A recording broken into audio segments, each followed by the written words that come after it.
So let's move to the next one. Another one of my favorites, Apollo 13. So once again, give us a little background story and then key leadership lessons that we should be aware of. Well, this one, Apollo 13, is also in my top 10 leadership movies. I mean, it stars Tom Hanks, Ed Harris, Kevin Bacon, Gary Sinise, a bunch of great actors in it. It's a true story. It's when Jim Lovell and two other astronauts go up in space, and they're up there in space, and all of a sudden there's an explosion in space, and they're leaking oxygen. And so the movie is about how do you get the astronauts back safely? And for me, I show it because, again, it comes back to issues. Something happened unexpectedly. So what do you do with it? And then people were looking to Gene Kranz. People were looking to Jim Lovell on the ship. Gene Kranz down in Mission Control down in Houston. He was the Mission Control chief. They were looking to him for direction. And so when this happens, all of a sudden, the people in Mission Control in Houston were going, well, we just think, and Gene Kranz go, what do you think is going on? Something's going on.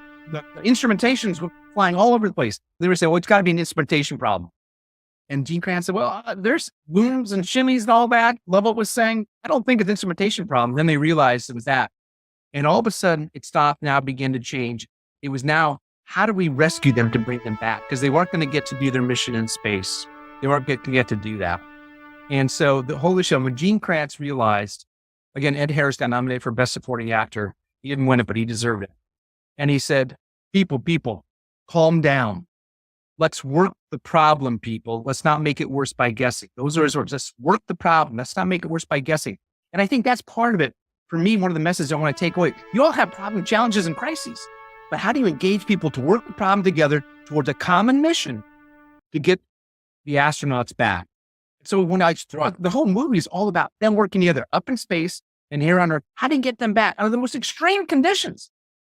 And then there's a scene I show in terms of inspirational. I do my storytelling piece in my IMS session. I always show this piece where they're realizing the engineers are telling Gene they only have 45 hours of power left, and that's not enough to get the astronauts back. Gene is not happy. And John, one of his favorite engineers, says, whoa, Gene, guys, it's worse than you think. It's not 45, it's only 16 hours. Whoa, that gets Gene's attention.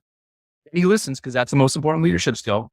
He listens, and then he gives a 20-second speech at the very end. Everybody knew his life or death. But he says, everybody's got to work together. He said, we've never lost an astronaut in space. We're not going to lose one on our watch. And then a very famous phrase that became the title of his autobiography, failure is not an option.